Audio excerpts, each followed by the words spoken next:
구독자 여러분 안녕하세요. 저는 몇 개월 전 정말 기가 막힌 사건을 겪은 뒤 인류애라고 하죠. 그런 마음까지 싹 다 잃어버리고 인생이라는 것은 혼자 사는 것이 제일 편안하고 안정적인 것이라는 걸 깨닫게 된 40대 주부입니다. 아니, 주부라는 말이 이제는 어울릴지 모르겠네요. 고생 끝에 낙이 온다는 말처럼 저도 이제는 고생 싹 치워버리고 낙이 오기만을 기다리고 있답니다. 낙을 찾기 위한 첫걸음을 내딛었다고 생각하고 있는데 제 이야기 한번 들어봐 주시겠어요? 과거를 잠시 떠올려 보자면 나의 어린 시절은 아주 유복하다고 말할 수는 없었지만 그렇다고 크게 어렵지도 않았던 것 같아요. 적어도 배를 골아본 기억은 없었고 하고 싶다고 말한 걸 무턱대고 거절당했던 기억도 많지는 않았으니까요.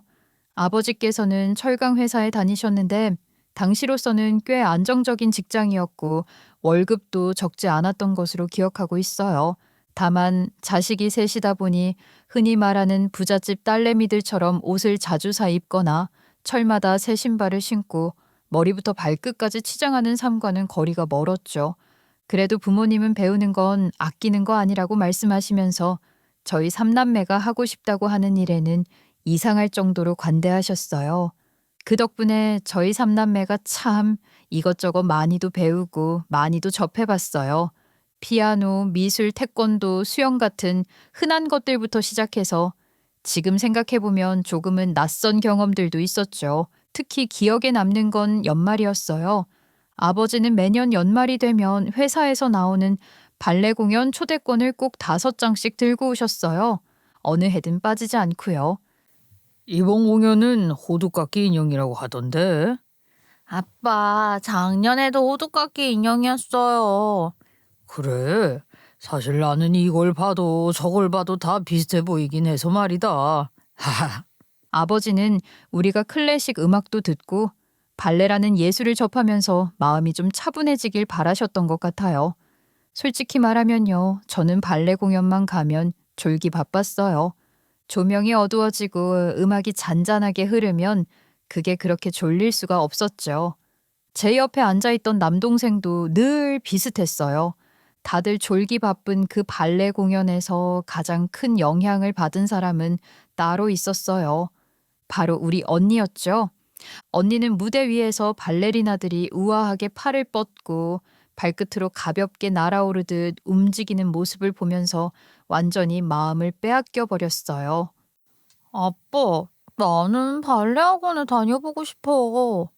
발레? 우리 첫째가 그렇게 유연했었나? 하다 보면 늘지 않을까요? 그렇게 언니는 초등학교 2학년 때부터 발레를 시작했어요. 사실 발레는 더 어릴 때 시작해야 기본 동작을 몸에 익히기 쉽다고들 하잖아요. 언니는 조금 늦은 편이었지만 그만큼 더 열심히 했어요. 정말 독하게 했어요. 매일같이 스트레칭을 하고 발이 아프다고 울면서도 다음 날이면 또 학원에 갔죠. 그 결과 언니는 예고에 진학할 수 있었어요. 언니는 원래도 몸이 가늘고 길쭉한 편이었는데 중학생이 되고 나서부터는 식단 관리에 집착할 정도였어요. 항상 밥 대신 샐러드를 먹었고 저녁이 되면 물만 마시고 버티는 날도 많았죠. 저는 동생이랑 생일만 되면 햄버거에 피자에 케이크까지 잔뜩 먹으면서 깔깔거렸는데 언니는 생크림을 한 입만 떠먹고는 포크를 내려놓았거든요. 그 모습이 참 독해 보이기도 했고 한편으로는 너무 대단해 보이기도 했어요. 동시에 저렇게까지 해야 하나 싶어서 마음이 복잡해지기도 했고요. 그때는 잘 몰랐지만 언니는 이미 자기 인생을 걸고 싸우고 있었던 거였겠죠. 언니는 예고에 진학을 해야 했기 때문에 결국 서울에서 자취를 시작했어요. 고등학생이 되자마자 부모의 품을 떠나 혼자 살아야 했다는 사실 자체가 그땐 저보다 엄마를 더 불안하게 만들었던 것 같아요. 엄마는 겉으로는 다들 그렇게 크는 거라고 말했지만 전화기를 붙잡고 있는 시간이 점점 길어졌고 표정도 자주 굳어 있었죠. 우리 집은 아버지 직장 때문에 어쩔 수 없이 포항에서 살고 있었어요. 서울과 포항, 말로만 들어도 멀잖아요. 그런데도 엄마는 주말만 되면 그 먼 거리를 버스에 몸을 싣고 서울로 올라갔어요. 엄마, 이번 주말엔 그냥 쉬지. 나랑 학교 앞 분식집 가자. 거기 주말에도 연대. 언니 반찬도 떨어졌을 텐데 혼자 살면서 얼마나 외롭겠어. 엄마가 가야지. 그 말이 참 묘하게 가슴에 걸렸어요. 언니가 혼자 사는 것도 걱정이었지만 그보다 엄마가 너무 고생하는 것 같아서요. 그 시절 저는 사춘기가 막 시작된 중학교 2학년이었는데 감정이 예민할 대로 예민해져 있었죠. 괜히 사소한 일에도 날이 서 있었고 마음속에 쌓이는 게 많았어요. 언니도 주말이면 포항으로 내려올 수도 있었어요. 실제로 학교 일정만 맞으면 내려올 수 있었죠. 그런데도 엄마가 매번 서울로 올라가는 게 그땐 그렇게 못마땅할 수가 없었어요. 언니가 내려오면 되잖아. 연습 때문에 힘들 텐데 내려오는 게 더 피곤하지. 그 말에 저는 더 입을 다물게 됐죠. 괜히 말 꺼냈다가 철없는 사람 된 기분이 들었거든요. 반면에 우리 막내 동생은 그런 생각조차 하지 않는 그냥 놀기 바쁜 남학생이었어요. 축구하고 게임하고 친구들이랑 어울리느라 늘 집에 늦게 들어왔고 집안 분위기 같은 건 크게 신경 쓰지 않았죠. 시간은 생각보다 빠르게 흘렀고 언니는 대학도 결국 외국으로 가게 됐어요. 그때쯤 우리 삼남매는 나이 차이가 각각 2살씩이었고 모두가 입시와 대학이라는 큰 산을 앞두고 있었어요. 솔직히 말하면 나가야 할 학비만 생각해도 숨이 막힐 상황이었죠. 그런 와중에 언니가 유학을 가겠다고 하니 아버지 주머니 사정이 얼마나 걱정됐을지는 굳이 말하지 않아도 알 것 같았어요. 저는 그때 좀 철없이 반응했던 것 같아요. 유학이면 보통 미국이나 동유럽 쪽 아니야? 왜 굳이 러시아야? 학비는? 넌 아무것도 모르면서 왜 끼어들어? 발레는 러시아로 가야 해. 결국 언니는 러시아에서도 꽤 이름이 있다는 발레단이 있는 학교에 입학을 했어요. 합격 소식을 들었을 때는 온 가족이 기뻐했지만 그 기쁨 뒤에는 현실적인 무게가 따라왔어요. 그때부터 부모님은 본격적으로 유학 바라지를 하셔야 했거든요. 생활비, 학비, 그리고 발레를 하는데 들어가는 각종 용품 비용까지. 토슈즈 하나, 연습복 하나도 만만한 금액이 아니었어요. 엄마는 환율을 보며 계산기를 두드렸고 아버지는 말수가 점점 줄어들었죠. 그 덕에 저와 동생은 자연스럽게 눈치를 보게 됐어요. 학원 하나 더 다니고 싶다는 말도 쉽게 꺼내지 못했고 필요 없는 건 스스로 참아야 한다고 생각했죠. 부모님은 단 한 번도 내색하지 않고 언니 뒷바라지를 해주셨어요. 지금 생각해보면 정말 대단하다는 말밖에 안 나오는데 그때 저는 그걸 그렇게까지 넓은 마음으로 받아들이지 못했어요. 아마 맞이라서 그런 거겠죠. 언니는 늘 첫째라는 이유로 많은 걸 먼저 경험했고 또 많은 지원을 받았어요. 그게 이해가 안 됐다기보다는요. 그냥 못내 서운했어요. 같은 자식인데 왜 이렇게 다를까 싶은 마음이 자꾸 들었거든요. 우리한테는 무슨 얘기만 하면 요즘 돈이 없다, 형편이 안 된다 이런 말을 습관처럼 하시면서도 언니에게는 단 한 번도 그런 말을 꺼내지 않으셨거든요. 저는 그걸 보면서 괜히 마음이 복잡해졌어요. 이해하려고 해도 자꾸만 서운함이 먼저 올라왔죠. 그래서인지 제 진로를 정할 때도 저는 자연스럽게 한 발 물러서 있었던 것 같아요. 저는 전문대에 입학했어요. 사실 제 성적이 썩 좋지 않았던 것도 이유였지만 솔직히 말하면 4년제를 나온다고 해서 제 인생이 확 달라질 것 같다는 생각이 들지는 않았어요. 게다가 남동생은 공부를 꽤 잘했거든요. 만약 동생이 서울에 있는 대학에 가게 된다면 그때는 부모님이 또다시 큰 부담을 안게 될 게 뻔해 보였어요. 나라도 빨리 취직해야겠다. 그런 생각이 자연스럽게 들었어요. 누가 시킨 것도 아니었고 굳이 말로 꺼내지도 않았지만 제 마음속에서는 이미 그렇게 정리가 돼 있었던 것 같아요. 그래서 선택한 게 유아교육과였어요. 사실 입학원서를 쓰기 전까지도 제 인생에 유아교육과라는 선택지가 진지하게 놓여 있었던 건 아니었어요.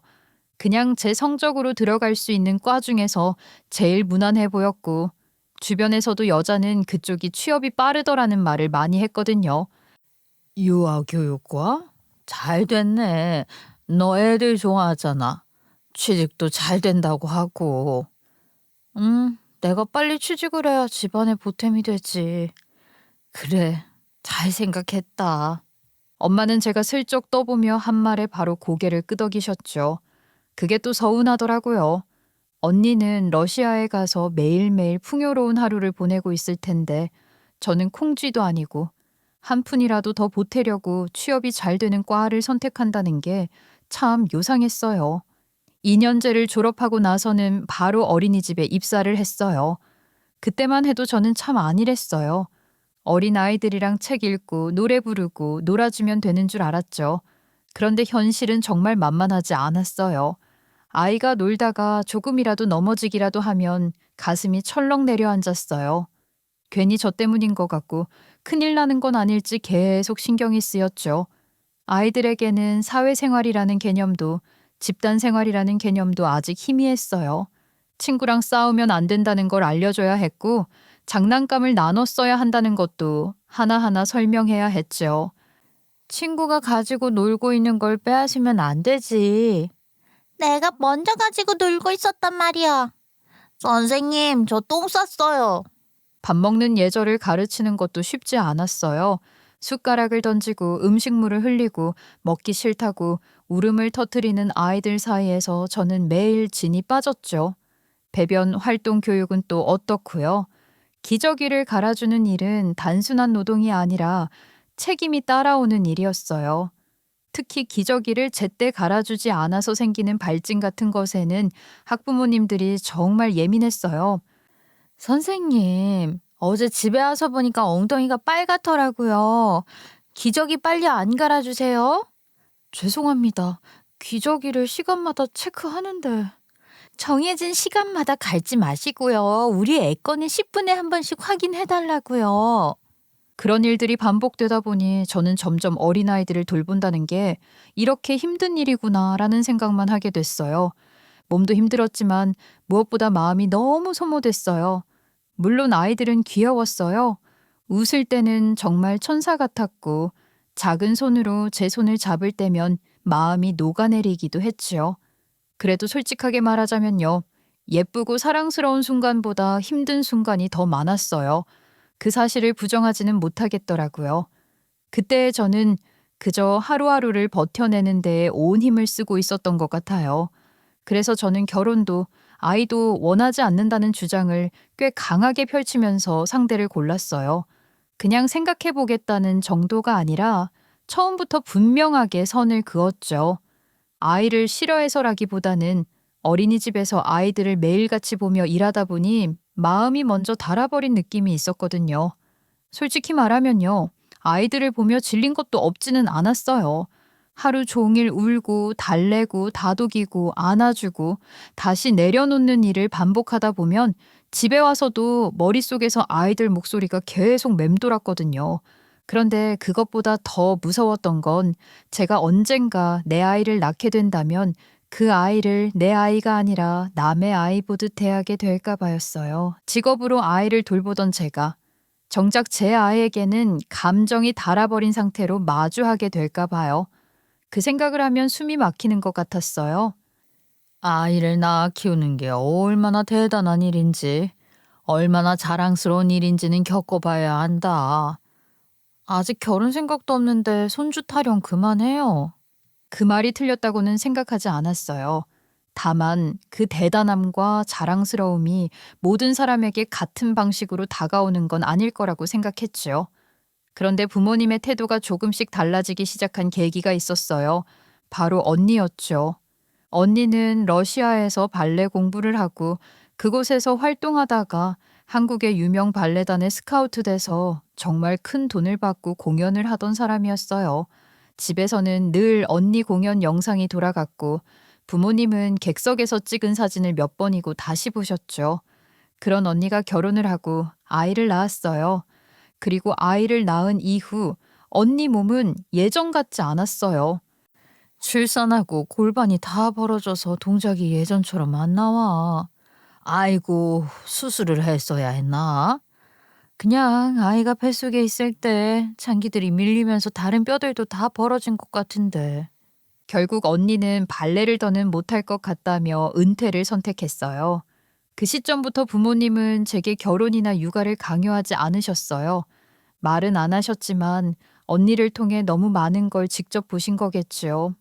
언니는 비교적 이른 나이에 결혼을 했고 30대 초반에 커리어 하이를 찍었어요. 그때까지만 해도 모든 게 완벽해 보였죠. 그런데 틀어진 뼈 때문에 동작이 원하는 만큼 예쁘게 나오지 않았고 육아 때문에 발레를 쉬는 시간이 길어지면서 상황이 급격히 달라졌어요. 새로 올라온 신예들이 하나둘씩 자리를 차지했고 언니는 밀리고 또 밀렸어요. 배역은 점점 작아졌고 무대에 서는 시간도 줄어들었죠. 그걸 견디는 게 언니에게는 너무 힘들었던 것 같아요. 언니는 우울증 진단을 받고 나서는 조카를 돌보는 것조차 버거워했어요. 온 가족이 그런 언니를 보는 것을 힘들어했죠. 언니의 우울증 이후 부모님은 저에게 결혼을 해서 아이를 낳으라는 말을 일절하지 않게 됐어요. 그리고 저는 정말로 저와 같은 생각을 하는 남자를 만나 결혼을 하게 됐어요. 연애 초반부터 저는 제 생각을 숨기지 않았어요. 아이를 낳고 싶지 않다는 생각이요. 남편 역시 저랑 같은 마음이었죠. 그때 저는 확신했어요. 적어도 이 사람 앞에서는 제 선택을 설명하느라 애쓰지 않아도 되겠구나 하고요. 남편은 어린아이를 좋아하지 않았어요. 아니, 정확히 말하면 아이 자체보다는 아이를 낳고 키우는 어른들에 대해 먼저 회의적인 사람이었죠. 남편에게도 누나가 하나 있었는데 그 누나를 보면서 아이에 대한 생각을 아예 접게 됐다고 했어요. 형님이 뭐 어떻게 살고 있길래 당신은 조카를 보고 아이를 낳지 말아야겠다고 생각을 한 거야? 보통은 반대 아닌가? 대책 없이 결혼하고 대책 없이 애를 낳더라. 진짜 진절머리가 난다니까. 조카가 무슨 죄가 있겠냐만. 남편의 그 말투에는 체념이 섞여 있었고 동시에 분노도 조금 느껴졌죠. 신우이는 전반적으로 답이 없는 사람이었어요. 제가 봐도 남편이 보기에도요. 신우이 부부는 일을 하지 않았어요. 정확히 말하면 꾸준한 직업이 없었죠. 아르바이트 비슷한 걸 잠깐 하다가 말고 그마저도 오래 가지는 못했어요. 그 와중에 아이는 셋이나 낳았어요. 계획이 있었던 것도 아니고 준비가 돼 있던 것도 아니었죠. 대신 나라에서 나오는 각종 지원금은 정말 알뜰살뜰하게 챙기고 있었어요. 임대아파트에 거주하면서요. 신우이는 저를 볼 때마다 임대아파트 이야기를 꺼냈어요. 마치 저만 모르는 대단한 혜택인 것처럼 말하곤 했죠. 옳게. 임대아파트 진짜 개꿀이라니까. 세상에 이런 집만 있었으면 좋겠다. 들어가는 조건이 꽤 까다롭던데요. 별거 없던데 일 안 하면 들어갈 수 있어. 누가 모르겠어요. 좋은 거 다 알죠. 다만 우리는 조건이 안 됐을 뿐이었어요. 남편은 개인 사업자였고 저는 어린이집에서 일하고 있었으니까요. 남편은 태국 사람들을 데려다 마사지 샵을 운영하고 있었어요. 처음 들으면 조금 낯설게 느껴질 수도 있었지만 장사는 나름 안정적으로 돌아가고 있었어요. 큰 부자는 아니었지만 적어도 남에게 손 벌릴 정도는 아니었죠. 그래서 우리는 임대 아파트에 들어갈 수 있는 조건이 되지 않았어요. 남편도 사업자였고 저도 고정 수입이 있었으니까요. 반면 시누이네는 시부모님께서 주시는 용돈을 받아가며 생활했고 일용직 같은 일을 하다 말다 하면서 지냈어요. 남편은 그런 시누이를 볼 때마다 혀를 찼어요. 도대체 무슨 자신감으로 애를 셋이나 낳았는지 모르겠어. 돈도 제대로 안 벌면서 애들 교육은 어떻게 시키게. 애들이 다 알아서 크는 거지. 일단 나와보면 안다니까. 난 내 자식 걸고 그런 모험을 하고 싶지 않아서 그래. 아, 맞다. 이번에 우리 막내 말이야. 어린이집에서 무슨 영어 공부를 해야 한다는데 매달 5만 원씩 들어간다대. 5만 원만 주라. 누나는 5만 원이 없어? 조카 용돈 준다고 생각하면 되지. 뭘 그렇게 까탈스럽게 말을 하고 그래. 시누이는 아이를 낳았으니 집에서 애를 봐야 한다고 하면서 일을 안 하고 그러면서도 매번 돈이 필요할 때면 손을 내밀었어요. 남편은 그걸 두고 조카를 팔아먹는다고 표현했어요. 말이 좀 거칠긴 했지만 저는 그 마음이 이해가 됐어요. 조카를 명분 삼아 생활비를 받아가는 모습이 솔직히 보기 좋지는 않았거든요. 그래서 남편이 아이는 싫다고 했을 때 저는 고개를 끄덕일 수밖에 없었어요. 사실 저도 언니가 무너지는 과정을 바로 옆에서 지켜봤으니까요. 아이를 낳고 커리어를 내려놓고 결국 자기 자신까지 잃어가는 모습을요. 결혼 전부터 우리는 아이를 낳지 않겠다고 분명하게 말해왔어요. 연애할 때도 상견례를 할 때도요. 그건 숨길 문제가 아니라고 생각했거든요. 하지만 시댁의 반응은 늘 같았어요. 애를 안 낳겠다고? 그게 무슨 소리냐? 아이가 있어야 진짜 가족이지. 애를 낳아 키워봐야 진정한 행복이 뭔지 안다니까? 됐고, 나는 우리 아들이 낳은 우리 핏줄 보고 싶으니까 빨리 낳아. 도대체 언제 낳을 거야? 그 질문을 들을 때마다 저는 속으로 한숨을 삼켰어요. 이미 수없이 한 이야기인데 왜 계속 같은 말을 반복해야 하는지 이해가 되지 않았거든요. 남편도 마찬가지였어요. 표정은 웃고 있었지만 눈빛은 점점 굳어가고 있었죠. 시댁 형편도 사실 썩 좋지는 않았어요. 겉으로는 아무 일 없는 것처럼 굴었지만 시누이는 매번 손을 벌렸고 시부모님 역시 일을 하지 않으신 채로 그동안 모아둔 돈을 조금씩 까먹고 계신 상황이었어요. 결국 시댁에서는 지금 사는 집을 팔고 시누이처럼 임대 아파트로 들어가겠다는 이야기를 꺼내기 시작했죠. 하지만 그 계획은 번번이 잘 되지 않았어요. 집이 생각만큼 쉽게 팔리지도 않았고 조건에 맞는 임대 아파트를 찾는 것도 쉽지 않았으니까요. 그럴 때마다 시댁에서는 앓는 소리를 했어요. 돈이 없다, 돈이 없어. 우리도 애셋 키우느라 힘든데 올케는 조금 여유 있지 않아? 저희도 대출 갚고 노후 준비해야죠. 자식도 없는데. 자식도 없으니까 돈 좀 남을 거 아냐. 그러면 우리 부모님 모시고 살아야 하는 거 아냐? 우리 엄마 아빠도 자식 덕 좀 봐야지.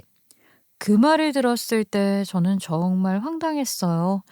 자식들인 본인들조차 부모를 모시고 싶어 하지 않으면서 왜 그 역할을 저에게 떠넘기려는 걸까 싶었죠.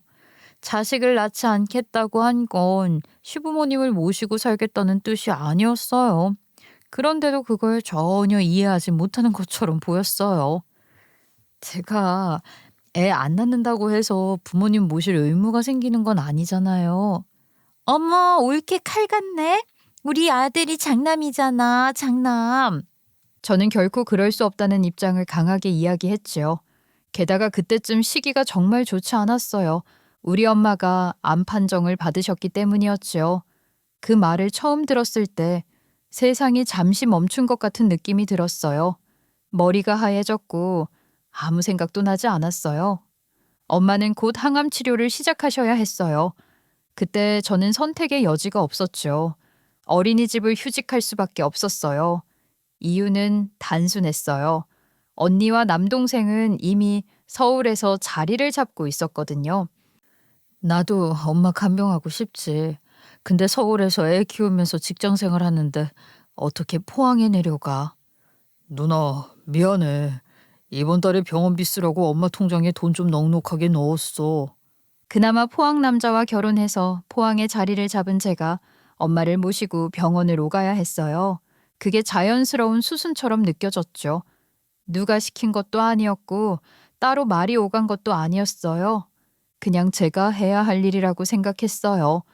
아버지는 정년퇴직을 하셨지만 지인분들과 철강 사업 관련 일을 따로 하고 계셨어요. 일정이 생각보다 빡빡했고 병원에 늘 함께 계시기에는 현실적으로 어려움이 있었죠. 남편은 나름대로 사업이 잘 되고 있었으니 둘이 먹고 사는데 큰 부족함은 없다고 생각했기 때문에 저는 일을 잠시 내려놓고 엄마를 보살피기로 했어요. 하지만 시댁의 반응은 달랐죠. 자식이 너 하나도 아닌데 왜 네가 다 맡아서 병간호를 하냐? 다른 자식들은 서울서 나몰라라 잘 살고 있는데 네가 일을 그만두고 병간호를 해? 네가 제일 못 사는 거 아니냐? 어머님, 무슨 말씀을 그렇게 하세요?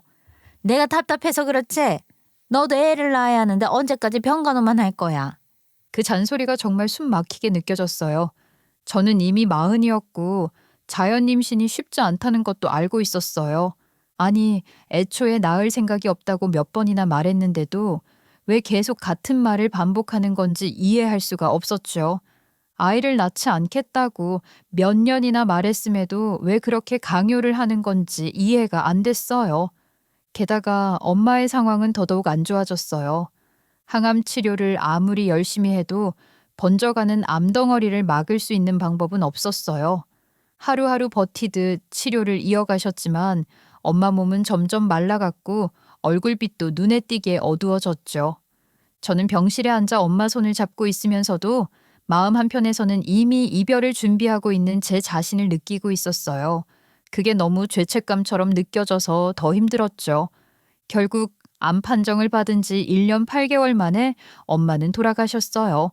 그날 병실은 이상할 정도로 조용했고 저는 울음도 잘 나오지 않았어요. 그저 멍하니 서 있다가 정리하자는 말에 정신이 번쩍 들었죠. 엄마를 보내고 나서 아버지는 완전히 달라지셨어요. 집이 너무 조용해졌고 그 적적함을 아버지는 도저히 견디지 못하시는 것 같았어요. 점점 집 밖으로 나오지 않으셨고 하루 종일 TV만 켜놓은 채 소파에 앉아 계시는 날이 늘어났죠. 아빠, 집에서 이러고 있으면 더 우울해. 우리 나가서 바람 좀 쐬자. 싫다. 다 귀찮다. 잠이나 잘란다. 그 모습이 너무 걱정돼서 저는 아버지를 모시고 이곳저곳 다니기 시작했어요. 근처 공원도 가고 예전에 엄마랑 자주 가던 식당에도 가봤죠. 처음에는 아버지도 마지못해 따라 나오셨지만 조금씩 말수가 늘어나는 걸 보면서 저는 안도했어요. 그런데 그게 남편이나 시댁 눈에는 좋게 보이지 않았던 것 같아요. 친척 모임에 가면 다들 저를 힐끔힐끔 보면서 혀를 끌끌 차는 게 느껴졌죠. 친정만 챙기는 매몰찬 며느리라고 보는 것 같았어요. 그러던 중 또 일이 터졌어요. 이번에는 남편 쪽이었죠. 남편은 태국 사람들을 데려다가 마사지 샵을 운영하고 있었어요. 취업 비자를 받아주는 것도 절차가 까다로웠고 은근히 돈도 많이 들어갔죠. 게다가 24시간 샵을 운영해야 수익이 남다 보니 수당도 만만치 않게 나갔어요. 그러다 보니 남편은 점점 편법을 쓰기 시작했어요. 취업 비자가 아니라 관광 비자로 들어온 사람들을 싸게 쓰고 더 나아가서는 불법 체류자까지 푼돈에 부려먹기 시작했어요. 결국 그 일이 문제로 터졌어요. 마사지 비용도 떼먹고 월급도 제대로 주지 않다가 신고를 당한 거였죠. 영업정지는 당연한 수순이었어요. 가게 문 앞에 붙은 영업정지 안내문을 봤을 때 저는 다리가 풀려 주저앉을 뻔했어요. 그런데 더 기가 막힌 건 남편이 반성은커녕 다른 곳에 또 똑같이 가게를 차렸다는 거였어요. 이번에는 정직하게 할 거라고 걱정 말라던 그 말만 믿었는데 거기도 또 신고를 당했어요. 이번에는 벌금이 몇 배로 불어났죠. 그 일로 우리는 순식간에 큰 빚을 떠안게 됐어요. 벌금도 벌금이었지만 새로 차린 사업장 인테리어 대금도 제대로 납부하지 못한 상태에서 신고를 당했으니 상황은 더 최악이었죠. 그동안 모아뒀던 돈은 전부 털어냈어요. 통장을 하나씩 정리하면서 저는 손이 떨렸어요. 그래도 모자랐지요. 결국 남편의 난리통에 시댁까지 집을 빼서 남편 빚을 갚게 됐어요. 하지만 빚이라는 게 그렇잖아요. 한번 생기면 불고 또 불어나기 마련이죠. 남편은 급한 불을 막겠다고 고금리로 돈을 빌려 벌금을 냈어요. 하지만 그 고금리 대출이 결국 더 큰 짐이 되어 돌아왔어요. 이자가 이자를 낳고 빚은 눈덩이처럼 커졌죠. 저는 일이 이렇게 줄줄이 터질 때까지 그 사실을 전혀 모르고 있었어요. 두 번째 가게마저 일이 터지고 난 뒤에서야 남편이 그동안 무슨 짓을 해왔는지를 알게 됐죠. 첫 번째 영업정지를 당했을 때 벌금을 냈고 그동안 직원들 수당을 제대로 챙겨주지 않은 부분까지 전부 물어야 했다는 것, 그리고 그 돈을 제3금융에서 고금리로 빌렸다는 사실까지요. 시댁집을 팔아치우고 나서도 돈은 여전히 부족했어요. 집 한 채를 정리했는데도 상황이 나아지지 않는다는 게 믿기지 않았죠. 결국 저는 다시 일을 시작할 수밖에 없었어요. 어린이집으로 돌아갔지만 거기서 벌어오는 돈으로는 택도 없었어요. 남편은 일을 이렇게 터트린 이후에 일자리를 알아봐야겠다는 핑계를 대면서 하루 종일 집에서 휴대폰만 보고 놀고 있었어요. 취직한다며. 일자리가 그렇게 없어? 좀 아무거나 해봐. 왜 큰 소리야? 당신이야말로 내 편을 들어줘야 하는 거 아니야? 막말로 여태 내가 벌어온 돈으로 호의호식한 거 아니냐고. 이제는 당신이 벌어올 때도 됐지. 결국 저는 친정에까지 손을 벌리게 됐죠. 그게 얼마나 비참한 일인지 해본 사람만 알 거예요. 몇 개월이 지나서야 급한 불은 겨우 막았지만 갚아야 할 돈은 산더미처럼 남아 있었어요. 그래서 저는 더 버틸 수밖에 없었어요. 평일에는 어린이집에서 일하고 주말에는 택배 아르바이트를 했죠. 요즘은 하루 단위로 신청해서 할 수 있는 택배 일이 많았거든요. 몸은 힘들었지만 선택지가 없었어요. 설 연휴는 오히려 좋은 기회의 날이었어요. 수당도 높았고 하루 종일 일거리가 끊이지 않았으니까요. 저는 설날에도 택배 일을 나갔어요. 아침부터 정신없이 움직였죠. 이번 연휴에 물량 많대. 당신도 같이 나가서 일하자. 내가 해본 적도 없는 택배 일을 어떻게 해? 나는 다른 일 있어서 나가봐야 해.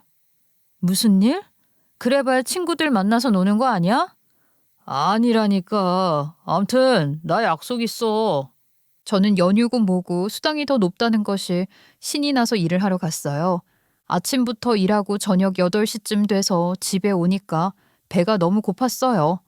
며칠째 제대로 된 밥을 먹지 못했던 터라 문득 삼겹살이 너무 먹고 싶더라고요. 고기 먹고 싶다고 말한 지 꽤 오래됐는데 남편은 늘 삼겹살 비싸다고 고기 먹을 돈이 어딨냐고 아끼자고 했거든요. 그래서 삼겹살을 조금 샀어요. 딱 2인분만요. 남편이랑 둘이 구워 먹자 그 생각뿐이었죠. 그런데 집에 들어가 보니 시댁 식구들이 전부 와 있는 게 아니겠어요. 언제 오셨어요? 집에 계신 줄 모르고 이랑 구워 먹으려고 삼겹살을 딱 2인분만 사왔는데. 그러냐? 그거 나중에 구워 먹어라. 우리 어차피 밥 먹고 왔으니까 안 먹어도 된다. 그럼 이건 내일 먹을게요. 시댁 식구들도 있는데 고기를 굽기도 뭐해서 냉장고에 넣어두고 대신 라면을 끓였어요. 라면을 먹다가 제가 실수로 국물을 조금 쏟았어요. 피곤이 몰려와서 손에 힘이 풀렸던 것 같아요. 여보, 물티슈 어딨지? 물티슈 좀 줄래? 식탁에 없어? 식탁을 보니 일회용 물티슈가 하나 있었어요. 근데 그게 한우집 로고가 큼지막하게 찍힌 물티슈인 게 아니겠어요? 순간 심장이 덜컥 내려앉았어요. 이 물티슈 뭐야? 한우집? 오늘 한우집 갔다 왔어? 설날이잖아. 부모님 모시고 한우 좀 먹고 왔어. 그 말을 듣는 순간 라면 국물보다 제 속이 먼저 쏟아지는 기분이었어요. 저는 설날에 택배 상자를 나르며 하루를 보냈는데 남편은 시부모님 모시고 한우를 먹고 왔다는 거였죠.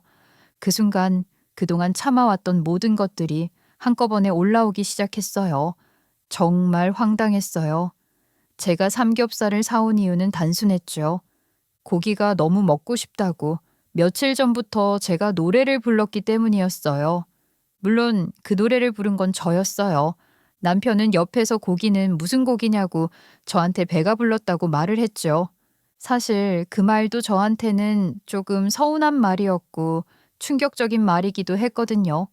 우리 두 사람이 자식도 없는데 삼겹살 구워 먹는 게 무슨 사치라고 그렇게 말을 하나 싶기도 했고요.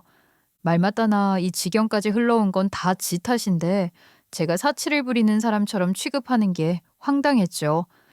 아니, 내가 무슨 몇십만 원짜리 고기 먹겠다는 것도 아니고 삼겹살 먹는 걸로 눈치 봐야 해?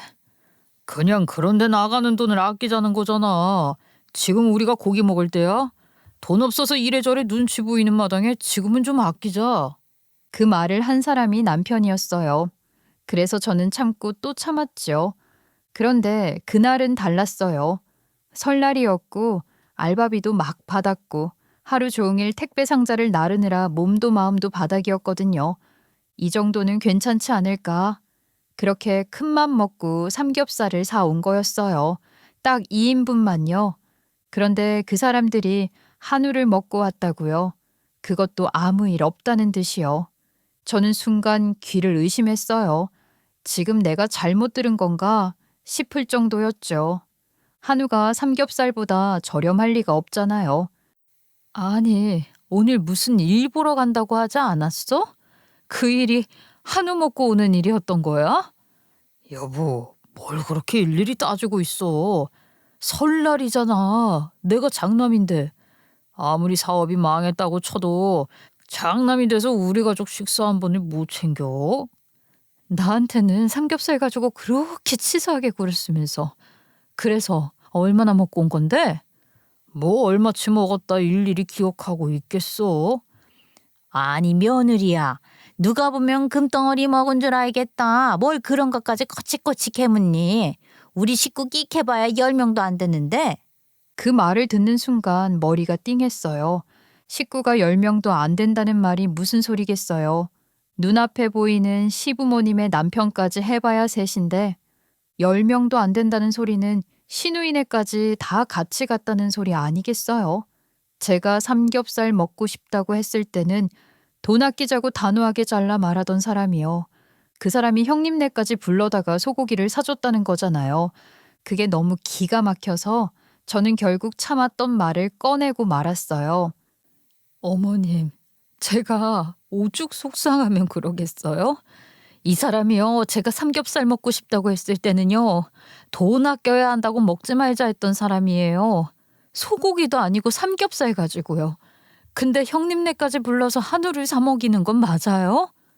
너희야말로 우리 아들이 그동안 가게 운영하면서 돈 벌어다 줄 때는 아무 소리도 안 하더니 지금 좀 노니까 만만하게 보고 잔소리하는 거 아니냐. 그 말을 듣는 순간 제 안에서 뭔가 툭 하고 끊어지는 느낌이 들었어요. 노는 것도 하루 이틀이죠. 이 사람이 가게 말아먹고 한 1, 2개월 쉰 거면 저도 잔소리를 이렇게까지는 안 할 거예요. 남편 자존심도 있고 하니까 그랬나 보다 하고 부글부글 속이 끓어도 넘어갔을 거라고요. 그런데요, 남편이 일을 쉰 지도 벌써 1년 8개월째였어요. 사업 말아먹고 자기가 일을 할 만한 곳이 없다며 어렵고 힘든 건 안 하려고 피하면서 집에서 휴대폰만 본 세월이 1년 8개월이었다고요. 어머님, 조금 놀았다고요? 1년 8개월을 논 사람이 조금 논 거예요? 그동안 저는요, 어린이집에서 일을 하고 주말에는 한 푼이라도 더 벌겠다고 택배 일까지 했어요. 그래서 뭐 내가 너 보고 못했다고 했니? 잔소리 좀 그만하라고 한 거지. 제가 오죽하면 잔소리까지 하겠어요? 오늘도요, 수당 더 쳐주는 날이니까 같이 택배 일하러 가자고 했어요. 지 힘든 거 하기 싫다고 일 있다고 해놓고 소고기를 먹고 왔다고요. 거참 그놈의 소고기. 이 빚을 제가 다 책임지는 게 맞다고 보세요? 제가요, 오죽하면 삼겹살 그거 얼마나 한다고 나한테는 안 된다고 사치라고 한 인간이 몇십만 원짜리 소고기는 집에 쳐넣었다는 게. 쳐넣어? 너 지금 우리 가족이 소고기 먹은 걸 처먹었다고 한 거야? 말꼬리를 잡는 그 반응에 저는 더 이상 할 말을 잃었어요. 분노도 허탈함도 서러움도 한꺼번에 밀려왔죠. 저는 그날 내가 왜 이렇게까지 버티고 있는 건지 처음으로 진지하게 생각하게 됐던 것 같아요. 삼겹살 한 근이 문제가 아니라 이 집에서 내가 어떤 위치인지가 너무 분명해진 순간이었거든요. 그래, 내가 까놓고 따져보자. 솔직히 말해서 너는 남이지 않니? 뭐라고요? 어머님, 어떻게 제가 남이에요? 저희가 결혼한 지 벌써 몇 년째인데 남이라는 소리가 나와요? 우리가 뭐 피가 섞였니 어쨌니? 손주라도 있으면 내 핏줄이구나 싶어서 며느리한테도 마음이 가는 거지. 손주도 안 낳은 며느리가 무슨 며느리야? 그걸 지금 말이라고 하세요? 내가 뭐 틀렸어? 가족끼리 한우 좀 먹을 수도 있지. 그게 그렇게 불만이면 너도 애 낳고 키우고 하지 그랬어. 지금 저희 두 사람 재정 상황이 어떤지 아세요? 우리 둘이 먹고 사는 것도 힘들어 죽겠는데 이 와중에 애 타령하는 게 맞아요? 내가 시어미로서 못할 건 또 뭐냐? 손주도 안 낳은 며느리가 무슨 가족이라고? 남이지? 오케이. 어머님 말 잘 알아들었어요. 우린 가족 아니고 남이라는 거요. 제가 그렇게 말하자 시어머니 얼굴이 확 일그러졌어요. 본인도 저에게 지고 싶지 않다는 마음이라도 든 건지 아주 따발총처럼 쏘아붙이더라고요. 어디 며느리가 시어머니 앞에서 눈을 치켜뜨고 말을 하냐부터 시작해서 자기를 존중했으면 이렇게 행동해서는 안 되는 거라고 가르치려 들더라니까요. 본인이 어른으로서 해야 할 행동은 다 까먹고 말이죠. 원래 윗물이 맑아야 아랫물이 맑은 법인데요. 저한테 얼마나 궁시렁거리던지 나중에는 저도 속으로 본인을 남이라고 생각한 거 아니냐고 하는데 저는 더 이상 울컥하지도 않았어요. 오히려 웃음이 나왔죠. 진짜로 깔깔 웃음이 터져 나왔어요. 시어머니가 어이없다는 표정으로 저를 보는데도 웃음이 멈추지 않았어요. 인연이 미치기라도 했나? 뭘 그렇게 웃어 제껴? 어머님이 저보고 남이라고 하셨으니까 진짜로 남이라는 거 제가 제대로 보여드릴게요. 봐라. 우리 아들에게 여기서 잘못했다고 빌어도 시원찮을 판에 뭘 잘했다고 그렇게 큰 소리를 치니? 제가 뭐 잘못한 게 있어야 빌죠. 저 빼고 한우 먹고 오신 분들 앞에서 가족끼리 먹었다고 당당하게 말하는 사람들 앞에서 제가 왜 무서워하고 왜 빌빌 기어야 해요?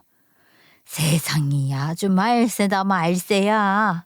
시어머니는 그 말을 하더니만 우리 남편에게 무서워서 더 이상 못 있겠다고 집에 가보겠다고 말을 하고는 시아버지와 함께 집을 나서셨어요. 저는 인사도 하지 않았죠. 남편은 저를 질책하듯이 꼭 그렇게 말을 해야 속이 시원했냐고 따지는데 저는 대꾸도 하지 않았어요. 오히려 다 쏟아냈으면 속이라도 시원했겠지요. 제 속은 하나도 시원하지 않았거든요. 그리고 설 연휴가 끝나자마자 저는 바로 움직였어요. 아침 일찍 집을 나서서 어린이집 바로 앞에 있는 부동산으로 들어갔죠. 남이라는 거 제대로 보여주기로 했으니까요. 안녕하세요. 집 하나 금매로 내놓으려고요. 어디 있는 집인데요? 저는 주소를 또박또박 불러줬어요. 바로 시댁집 주소였죠. 부동산 중개인은 저에게 누구 명의로 된 집이냐고 사모님 집이냐고 물어보셨고 저는 제가 팔아치울 수 있는 집이라고 설명을 했어요. 아니, 어떻게 시댁집을 제가 금매로 팔 수 있냐고요. 궁금하실 거예요. 이유는 단순했어요. 그 집은 애초에 시댁집이 아니었거든요. 그 집은 우리 부모님께서 마련해 주신 집이었어요. 우리 남편 사업이 처음으로 무너졌을 때였어요. 그때 시댁에서는 집을 팔아서 대충 빚을 갚고 임대 아파트로 들어가겠다고 준비를 했었죠. 말은 그렇게 했지만 임대 아파트라는 게 마음만 먹는다고 바로 들어갈 수 있는 게 아니잖아요. 순번이라는 게 있었고 그 순번이 언제 돌아올지도 알 수 없는 상황이었어요. 그 시기에 마침 우리 엄마가 돌아가시면서 남긴 보험금이 있었고 아버지의 연금도 조금씩 나오고 있었어요. 아버지는 저를 보며 조심스럽게 말씀하셨어요. 아빠가 좀 도와주고 싶다. 아니에요. 시댁에서 집 팔아서 빚은 다 갚았어요. 이제 괜찮아요. 그런데 아버지는 그 말을 듣고도 마음이 놓이지 않으셨던 것 같아요. 남편이 또다시 가게를 낼 거라고 하면서 제 명의를 빌려간 상황이었고 아버지는 그게 계속 마음에 걸리셨다고 하더라고요. 결국 아버지는 결정을 내리셨어요. 혹시라도 무슨 일이 생길지 모르니 일단 집을 하나 마련해 주겠다고 하셨죠. 다만 제 명의가 아니라 아버지 명의로요. 엄마가 남긴 보험금과 아버지의 연금을 보태서 시댁에서 살 집을 마련해 드렸던 거였죠. 물론 제 마음은 단순했어요. 남편 사업이 다시 자리 잡으면 차근차근 갚으면 된다고 생각했죠. 그런데 인생이 늘 생각대로 흘러가던가요. 갚으려고는 했지만 상황이 전혀 따라주지 않았어요. 남편이 두 번째로 낸 가게 역시 또 신고를 당했고 그 과정에서 제3금융에서 고금리로 돈을 빌렸다는 사실도 알게 됐어요. 임대 아파트는 여전히 순번이 돌아오지 않았고 갈 곳이 마땅치 않았죠. 결국 시부모님은 아버지 돈으로 마련한 그 집에서 계속 살게 되셨어요. 그런데 시댁에서는 그 집을 어떻게 받아들였는지 아세요? 우리가 우리 집 팔아서 아들 빚 다 갚아줬잖아. 그러니까 며느리가 해온 집은 당연히 우리 집이지. 그렇게 말을 하시더라고요. 저는 그 말을 들을 때마다 속이 뒤집혔어요. 그 집은 시댁집이 아니었어요. 제 집도 아니었고요. 정확히 말하면 아버지 명의의 집이었죠.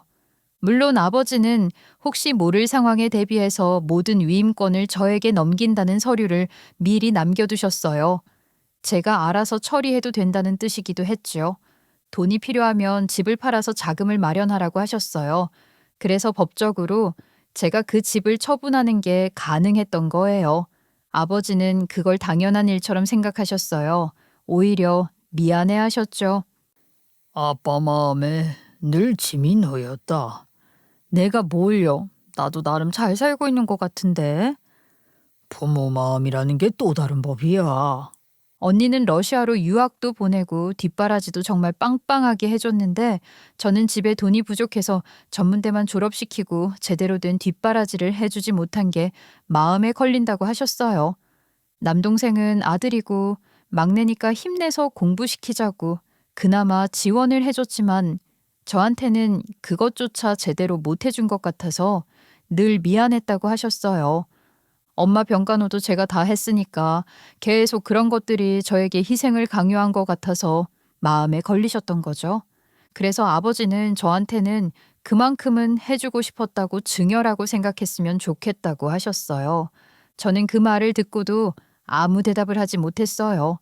고맙다는 말도 괜찮다는 말도 쉽게 나오지 않더라고요. 그냥 고개만 끄덕였죠. 그래서였어요. 시어머니가 제 앞에서 넌 남이잖아 라고 말했을 때 제 마음이 그렇게까지 단단해질 수 있었던 건 그 집이 어떤 집인지 누가 마련한 집인지 그리고 제가 왜 그 집을 팔 수 있는지 그 모든 이유는 이미 오래전에 다 만들어져 있었던 거였거든요. 시댁집을 금매로 그것도 주변 시세보다 눈에 띄게 저렴하게 내놨죠. 괜히 시간을 끌 이유가 없다고 생각했거든요. 그랬더니 정말 신기하게도 바로 집을 보러 사람들이 오기 시작했어요. 부동산에서 반응이 꽤 좋다고 말하더라고요. 문제는 시부모님께서 갑자기 부동산에서 찾아와 사람들이 집을 보기 시작하니까 무슨 일인가 싶어서 난리가 났다는 거죠. 저녁에 퇴근을 하고 집에 들어갔더니만 시부모님이 도끼 눈을 뜨고 거실에 앉아 계시더라고요. 너 도대체 뭘 하고 다니는 거니?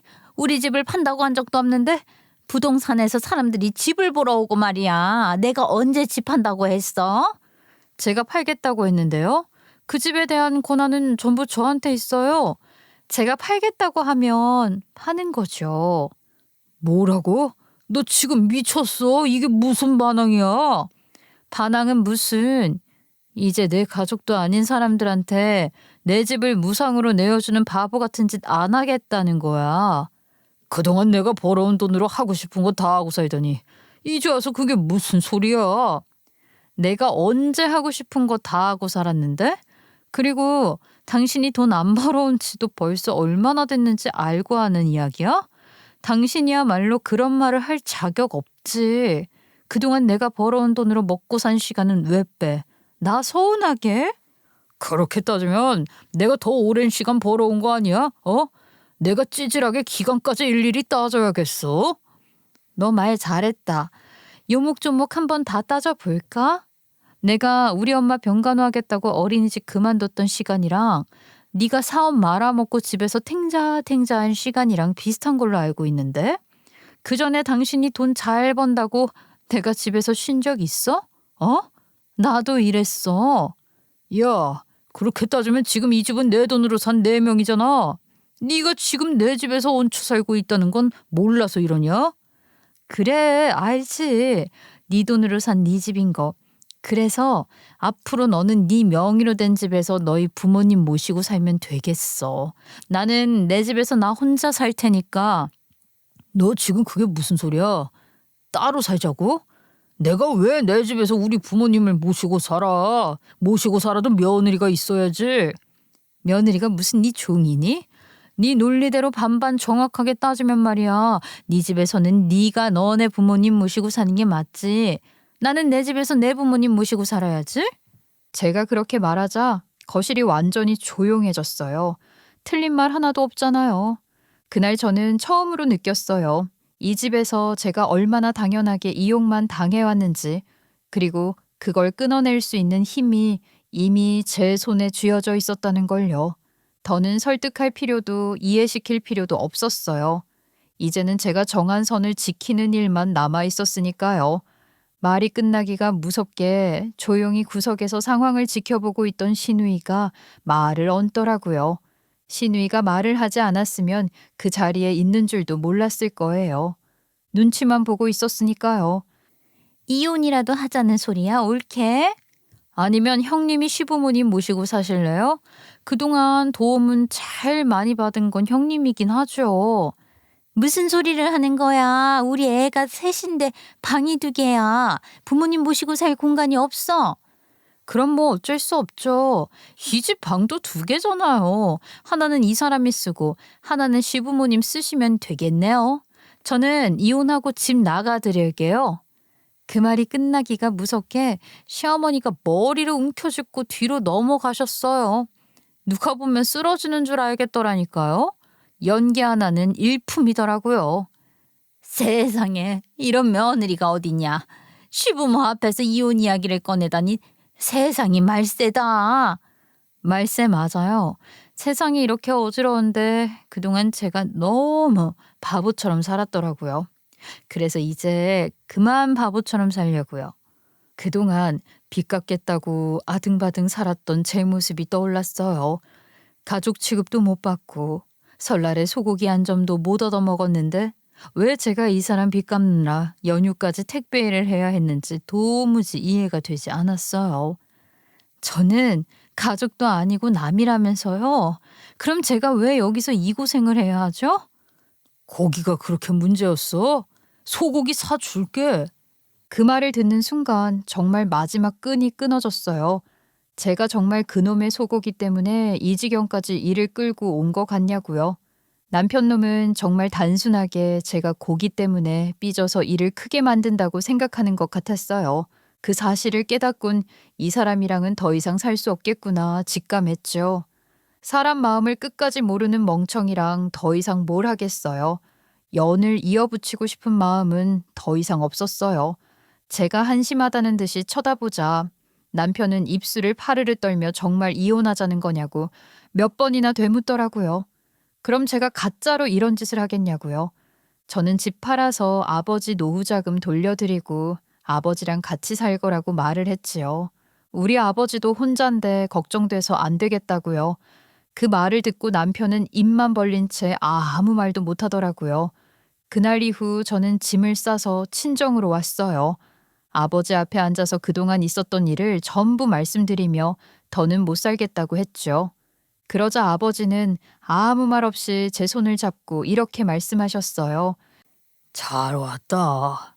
이제라도 우리 딸이랑 좋은 거 보고 먹고 즐기고 살아야지. 그 말 한마디에 정말 다 끝났다는 느낌이 들었어요. 시댁집은 결국 팔렸어요.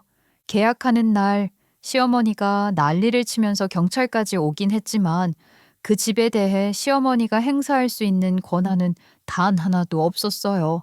경찰도 그 사실을 확인하고 돌아갔고요. 이후 이야기를 조금 전하자면 남편은 결국 본인이 말한 대로 시부모님을 모시고 살고 있다고 들었어요.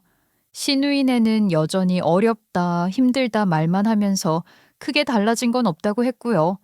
저는 지금요, 아버지랑 포항에서 조용히 살고 있어요. 무리하지 않고 빚도 없고 눈치 볼 사람도 없는 삶이에요. 아침에 바다를 보러 나가기도 하고 저녁에는 아버지랑 같이 밥을 먹어요. 가끔은 생각해요.